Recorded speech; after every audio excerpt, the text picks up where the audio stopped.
If you work in Lagos, especially on the island, I mean Lekki, I mean Aja, if you are not careful, you can spend a large chunk of your salary every single month on transportation. True or not true? My guest tonight is an engineer and an automation specialist, and together we'll look at these much talked about CNG vehicles and the potential impact on the cost of living and standard of living of Nigerians. And of course, have on the show Light about today to tell us about the ongoing boat war between Nigeria and South Africa. I'd like to welcome you to MarketSquare. My name is Oluwapelumi Awe, and as always, I am delighted and pumped to welcome you on this show. As a way of cushioning the effect of fuel subsidy removal on Nigerians and also encouraging the transition into the use of cleaner energy, in October 2023, President Bola Tinubu launched the Presidential Compressed Natural Gas Initiative. Now, by definition, a compressed natural gas vehicle is a type of alternative fuel vehicle that runs on natural gas instead of gasoline or diesel fuel. The federal government of Nigeria has received the delivery of 70 CNG vehicles. The federal government has commenced its plans to set up 100 conversion workshops and about 60 refueling stations throughout 18 states before the end of year 2024. Now, 20 buses produced by the manufacturing firm Innoson Motors, our own Innoson Motors, were donated by the Depot and Petroleum Product Marketers Association, and also 10 buses were provided by the Nigerian National Petroleum Corporation Limited Foundation, also were produced by Innoson Motors. Now, if this is fully embraced, the CNG industry has a potential worth of over $10 billion. To dig deep into this CNG buses initiative and to also discuss about the potential economic implications of the adoption of CNG buses in Nigeria is an engineer and an automation specialist, Ofuka. Welcome to the show tonight. All right. Thank you very much for this opportunity, and thank you for a platform Awesome. to share insight on this topic. Now let's get to it. We've seen countries like China, Iran, India, Pakistan, Mexico, and South Africa adopt the use of CNG buses for transportation. Do you see this as a welcome development, looking at the number of countries that are leading this drive in the world? What do you think about this? Yes, this is an increased adoption in terms of when it comes to CNG. Other countries are actually adopting this as an alternative fuel regarding the use of our normal fuel, which is the petrol, especially given to the global trend towards this, which is more sustainable source. The shift towards the CNG reflects a growing commitment by different countries to reduce their environmental impact and also embrace cleaner alternative, which is also well embraced by everyone and also needs to be embraced by Nigeria. We also do the initiative by Bola Tinubu regarding the CNG buses, and also the initiative we are pulling together to ensure that we have a good CNG conversion stations across the country. And also the initiative have done a lot, come out with a lot of strategy in ensuring that different locations around different geographical environments have conversion stations where people can convert vehicles at a very cheaper rate so that they can be able to use this solution. Absolutely. Now, before we had this conversation, I remember you told me about how pumped you are to discuss about CNG vehicles. There was a popular claim that CNG-enabled vehicles produce lower emissions and run quieter than petrol and diesel vehicles, which result in less noise pollution. Now, in 2014, a test by the Danish Technological Institute of Euro 6 heavy vehicles on CNG and diesel showed that CNG had higher fuel consumption, the same noise, and production of CO2 and particulate. So the question is, which should we believe? Because for me, when I heard about CNG buses, I did a bit of research about it. It was that for me, why I even subscribe to the idea of having CNG buses is because you have it on the internet that it doesn't make a lot of noise, low emission of some dangerous gases. So which should we believe? What's your take on the use of CNG buses? How good is it for us? All right. So when it comes to CJ buses and also this reports as well, according to research, you find out that when you check the hydrogen and carbon content in the CNG, which is majorly methane (CH4), and when you check the hydrogen and carbon content and that of the petrol, which is the gasoline, you find out that it has more of this components. That means it tends to release more CO2 emissions to the atmosphere more than the methane, which have less carbon content and that of hydrogen. So I wouldn't say I don't think this report is fully accurate because other researchers, if you check online, and also you check for professionals, have always come out to say that it would produce less emission. And if you look at the carbon rating and the carbon ranking comparing CNG and gasoline, you find out that CNG buses will definitely release a lower CO2 emissions to the atmosphere, which make it a more cleaner alternative to use. And definitely, we know that the world is actually going to have more environmental friendly environment. So, CNG buses are good when it comes to the benefit of their pollution and also when it comes to their noise. I've also looked at videos where you have to see, I've also seen cars using CNGs and those also using the petroleum. You find out that their noise levels are different as well. So I don't see where this report is coming from, but based on research online and based on things I've also seen in the industry and also seeing things on the road, um, the CO2 emissions is reduced and also the noise pollution is also reduced. Okay, okay, that's very good to hear. Now, this is Nigeria, and we know that things can get muddled up here. Let's talk about the hurdles in adoption of compressed natural gas vehicles in Nigeria. And one immediate hurdle that comes to my mind is the cost of installation. I'm referring to the CNG kits. I'm referring to the labor cost. How much will it cost for conversion from fuel-powered cars to CNG cars? All right. According to research as well, from conversional centers, I currently have a boss of mine who has a conversion station who collects around 800 to about 700 to convert vehicles. So So one you thing said about this is 700,000 naira to 800,000 naira. Is that what you just said now? yes, in Okay. his own location, and Okay. you also do training in terms of. But the average price, according to research, is about 750,000 naira for you to convert a Whoa. vehicle, That's a and lot. all this also, yeah. So this also depends on a lot of factors: the kind of cars, the age of the cars, and also the space of the boot of the cars, because that's where the gas is also going to be. And one good thing about this, you can also use your CNG and also still use your petrol when it comes to driving your vehicles as well. And when it comes to the other challenges in terms of using this is one which is technological know-how. We and when it comes to technological know-how, we have very few stations in Nigeria compared to that of the gasoline. So if you have driving and your gas is almost out, you need the nearest CNG station where you can fill up your gas into your car. So what the federal government initiative is trying to do is to ensure that they close out this gap and ensure that they have um, more fuel stations for the JNC buses, and also for those who want to convert can go to locations where they can actually convert these their vehicles to CNG vehicles at a moderate amounts. The federal government had also um, strategized also to remove taxes from this as well, because the thing about CNG, the thing about gas, that Nigeria is one of the highest has the highest reserve when it comes to in Africa. Yes, so and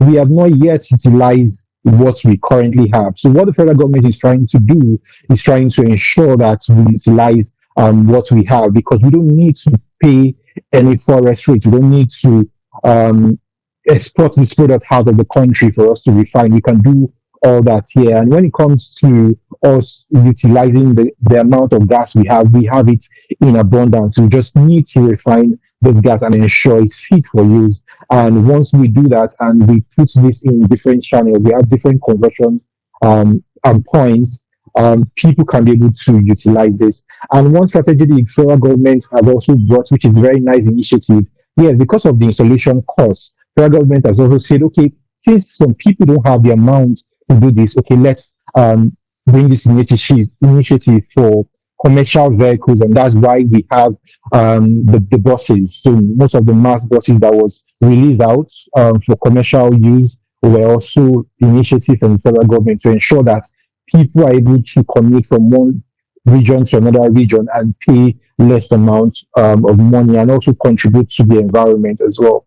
Another old view I would say is that would require for people who want to convert their vehicle to CNG is the space at their boots, because the CNG can where the gas will be in is actually a bulletproof can, because the CNG is actually high pressurized. So that would take some amount of space in their boots. But in the long run, this help in terms of reducing costs for them as well. You mentioned an amount that I had to say after you. You said that at your boss's center, to convert a car to a CNG standard, you will need to spend most likely around 700,000 to 800,000 naira, given the person you know who has a center like that. You also mentioned that the federal government has also set up some ideas and conversion stations to ensure that people who want to convert their cars can go there to convert it at an affordable amount. But we know this is Nigeria, and every time you call for something, you would have people go there, especially when it's now free or when it's reduced to a very good extent. You have a lot of people go there, and to have that time to be able to have your car or your car converted, it could stay on the queue for as many as 1 year. People begin to charge money, collect bribe to be able to have themselves attended to first. This is projected to ensure a substantial reduction in transportation costs, subsequently help in curbing inflation. I mean, there was a figure released by the NBS recently about the inflation rate in Nigeria. It was about 33.40%, which is quite lower than what it was before by even 60%. So it's estimated that by the full adoption of CNG buses, inflation should reduce greatly. But considering the cost of installation, considering the fact that many things you've said already, and other orders that we may not have exactly mentioned on the show today, how feasible are these projections? Do you think that these use of CNG buses adoption in Nigeria would bring about a reduced inflation rate in our country? What do you think about that? Yeah, so we definitely know that the cost of installation is actually something that we need to consider as a challenge.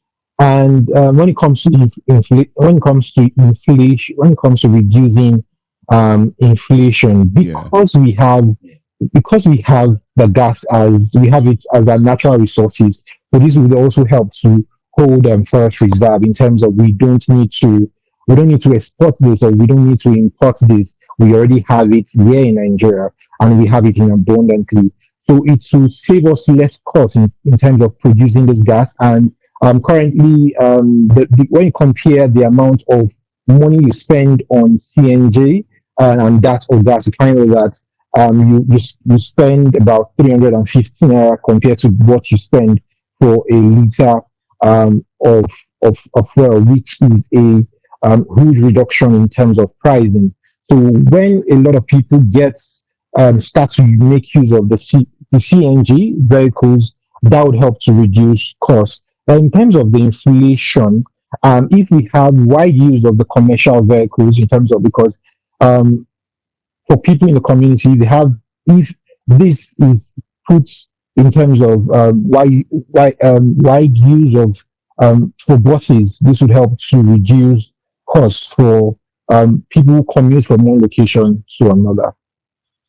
Okay, because this is MarketSquare is a platform where we discussed about economic implication of every policy made and move made by the government, and so it's just important that we understand that again that transportation cost has to. If transportation is high, it will affect the inflation rate. And it was just good that we had to point that out, that this would impact on our people positively.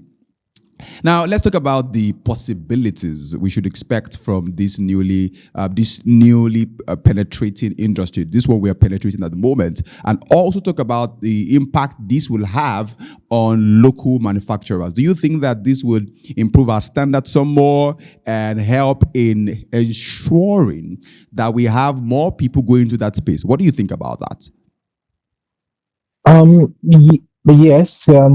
When the initiative came out, due to the federal government's initiative, that was last year, a lot of companies have been coming up. We have seen private owners coming to say, oh, they're starting up the conversion centers as well.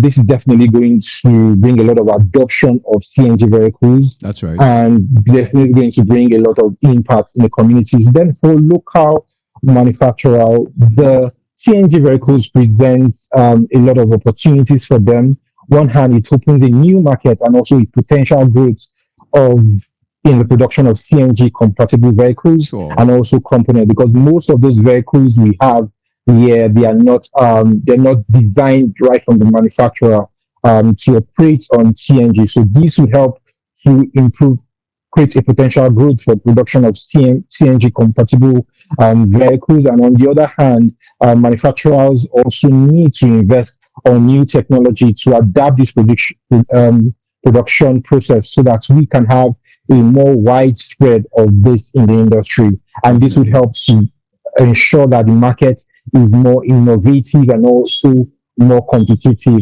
And so also when it comes to standard as well, also we also need to put place of standard to ensure that this is carefully used, and in terms of safety, people understand how this is being used, how this is properly converted, and that is why this initiative is around to also help to publicize about the use of the CNG vehicles and also other information. I see already that you're going to have more persons employed. We're going to see more persons getting employed and more people penetrating into that space as we go even in the year and most likely years to come. Thank you very much for coming on MarketSquare tonight, Mr. Ofuka. Thank you for your time here. Yeah, thank you very much for the opportunity. I really appreciate it. Thank you very much. Yes. Now for international updates, let's welcome our light up about today.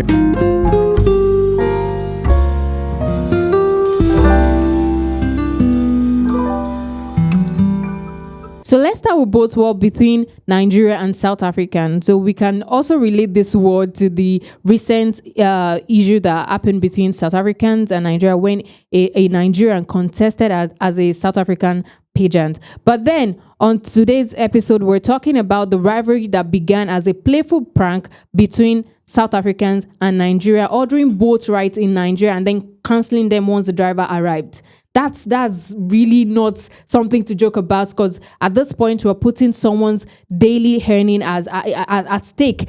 This was seen as a bit of joke or a prank. However, Nigerians retaliated by doing the same in South Africa.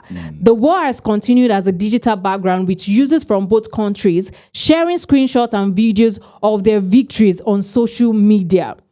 Now, it's a way for people to have fun. Obviously, it's looking like they're having fun. You know, they're showing national pride and also engage in a bit of online trolling. Nigerians are known for always dragging themselves, even within the country. So you know, speaking to a driver based in Lagos told our correspondent yesterday, you know, speaking to the driver, he said he was a victim of the social media war. He said, I got a request on Thursday from a passenger who claimed he was going to the Murtala Mohammed International Airport from K2. I got to the said destination and started calling the number, but only realized after about 30 minutes that it was a fake order. I was really in pain because I bought fui for 950. We all know the price of petroleum in Nigeria as of this moment. And you know, doing this as a prank. Pelumi, this has a far-reaching negative impact than just being a joke. What can you say about this? Well, it's not a good thing to have at this time, especially with the high cost of things in Nigeria. Beyond just that, there was a report placed out yesterday, I think yesterday or 2 days ago, about the fact that Nigerian drivers have lost over $1,000 due to that particular prank. And it's not looking like a joke anymore. When somebody has spent money to get fuel in his car, gets to a destination, and then is told, realizes after 30 minutes that it was a prank order, the person becomes discouraged, the person's plan for the day is disrupted, and it doesn't feel right at all. Even from a customer's perspective, I can tell already that people are really in pain about this. I saw an interview, I think on Arise TV or on channels, where one of the executives at Bolt was invited to have conversation. And one of the things he said was that they've deactivated some drivers' accounts. They've done the same for some people who have been ordering. So the implication is that some drivers they'll be skeptical about going for orders, even if it's a genuine order, because they just believe that this might be a prank again. So it's not a good thing to have panic in the market. It's not a good thing to have panic in the market at all. It disrupts business, and I think both they have to make their stance clear with regards to this. What's the penalty for pranks? What's the penalty for prank orders? And that has to be made clear. Partly also is that it has economic implications. And then more people are going to get unemployed because some people, all they do is bolt. And so if they have prank order, if somebody is asked to come from Otta, for instance, come to Lekki and gets to Lekki and then realizes that it was a prank order, the person will be in pain, the person will cry, the person will lose money. So it's something that it has negative impact. It's no longer a joke. A joke should not last more than one day, but this is turning into weeks. So both has to come in here. Some government officials have to come in here to say, we're going to stop this. This is not supposed to be. This is Africa, for God's sake. Let's make things work here. Yeah, I think key into what you just said, we all want a better country. We all want a better situation. And just as an individual, forget the country, we have to, feel each other's pain. Empathy is one thing that is important. Look at the person that is driving down to meet you, and only for him to know that it was a fake order. The feeling, the pain. Can you just put yourself in those people's shoes and stop this joke already? Okay, so I think there's another good news. Uganda explores oil in 2 new regions. Woo! Like that's a huge news. And I'm happy for Ugandans right now. Now, Uganda is exploring 2 new regions for additional oil to increase the country's petroleum reserves of 65 billion barrels. Now, to extend the production beyond 25 years, I think this means that the Ugandans are planning for their future, which is really, really good. And also to enhance the viability of midstream projects such as the East African Crude Oil Pipeline. The Minister of Energy and Mineral Development, Ruth Nakambiwa, said that the ministry is conducting preliminary exploration studies in the Moroto Kadam Basin East to assess its hydrocarbon potential, and the early results suggest commercial oil and gas in the region. Kyoga Basin, which is the center of the country, which is the second region, is also being explored with future plans to explore the Oima Basin, which is the western Uganda. Now, Uganda-made crude oil is in Abatin, out of the 5 basins where hydrocarbon potential is suspected, and the Abatin owns 2 oil fields, which is the Tilenga and the Kingfisher, co-owned by Total Energies with a major stake of 56.75%, China 28.33%, and Uganda National Oil Company with 15%. So it means they don't have the total authority on the bank business, on the oil exploration over there. Authorities have banked on the oil and gas sector to boost Uganda's economic development as it moves to the production phase. Now, Pelumi, how do you see this exploration impacting the economic development of Uganda positively? Well, no, it's good, but again, we've seen that just before now, we saw how that by our guest on the show, Ofuka, spoke about the importance of using CNG buses, how that it also helps nature. So as much as we're celebrating this discovery, is also something that has to be spoken about. That's always been spoken about in at COP28 last year. Was spoken about again about how we can protect our climate. So this is good news for Ugandans out there watching this right now. This is good news for you. It's going to improve your infrastructure. It's going to improve. You're going to have more persons getting jobs, because every time you have exploration happen, it's the people within the country that are engaged to make it happen, right? So you're going to have that happen for yourselves. Infrastructure is going to increase. employment is going to go up. What then happens again is that it's going to help transportation, because now you're not importing fuel, as it were. It's going to be produced in your country, most likely refined or brought to our Nigeria. Come on, we have Dangote refinery here. Bring it home. We can do that for you. And then we send it back to you, and then you can sell it, and so it becomes something that is cheaper for the citizens to be able to get for themselves. One of the most critical factors in rating inflation is transportation. Every time the cost of transportation reduces, history has shown, economic data has shown that every time the cost of transportation reduces, the cost of every other thing reduces. And so talk about Nigeria, everywhere, whatever affects transportation will affect the price of every single thing. Mm-hmm. So the point is, this is going to improve the stance of Ugandans at the moment. Uganda at the moment, they're not really doing quite well in terms of their economic development. GDP is quite very, very low. And so this is going to help them to be able to get more done there. Congratulations, Ugandans. Yeah, thank you very much for that. Liking that to Nigeria's situation, where when you get to the market and you ask for prices of things and they tell you, oh, it's because the answer they mostly give is because of the transportation. It's because even a pepper seller will tell you, transportation from the north to the south and east is on the house. Yeah. And talking to a bike man, like, okay, I'm going to this place and they're charging you for 500 naira, and you're like, uncle, is that place? Yeah. And see, is the petrol. And I feel this is a good thing. Now, Uganda oil fields are not solely owned by the country itself. Mm-hmm. It has only 15% stake in it. How do you think the country will achieve its objective, which is to invest its oil and gas revenue in making electricity available to all of its citizens by 2030 alongside cleaner cooking options? Okay, I didn't even know this question was going to come up when I mentioned about cleaner energy there. I mentioned about CNG buses, and this is to talk about cleaner energies. Now, what I can provide to you is the case of Nigeria at the moment, where we have it that NNPC has pretty much like 7.2% share in Dangote refinery, and that's to say that the country is involved, which is pretty very small, because the promise before now was that the NNPC will have about 20%, but we found out some months ago that the NNPC doesn't have that much, that they have 7.2. And when they were asked why, they said because they wanted to put their attention on CNG buses just for cleaner energy. Now, whilst you have it that Uganda government, I think, has about 15% in this oil exploration, and you have other companies and countries most likely having a larger chunk of the percentage there. Now, so the government most likely has some laws, some boundaries that these companies should not exceed. There are certain agreements made. Some authority in regards to space, regards to usage, is always owned by the government. So as much as possible, the government needs to, maybe most likely in coming years, increase the stake there, but not just increase the stake in the exploration. The government also has to diversify its economy, not because the world is getting to a place where it's cleaner energy. It's cleaner energy out there. People are looking for ways of ensuring that oil exploration does not affect their people. Because if you go to south, for instance, you have most of their fishes are there. Their seas have colors there because they've explored oil there, and everywhere is messy.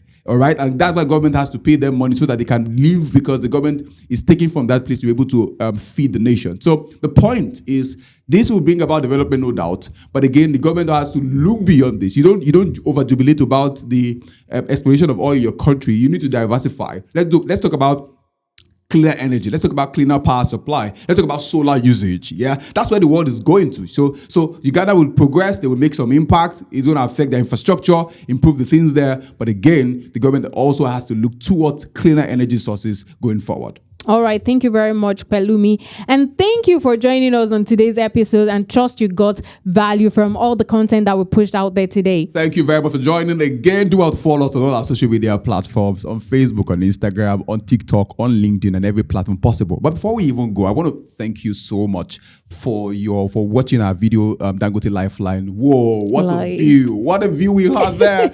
And also thank you for subscribing to join. If you just joined, then thank you for subscribing to our channel. We do appreciate your subscription, and we promise to give you value every single time. Just to give some shout out to our people, shout out to Olaito Adebayo, thank you for your assistance. Shout out to our producer Paul Owolawi, thank you so much for your help as well. Olaito, thank you for coming on the show tonight. Thank you for thanking me. So we'll see you on the next one. All right.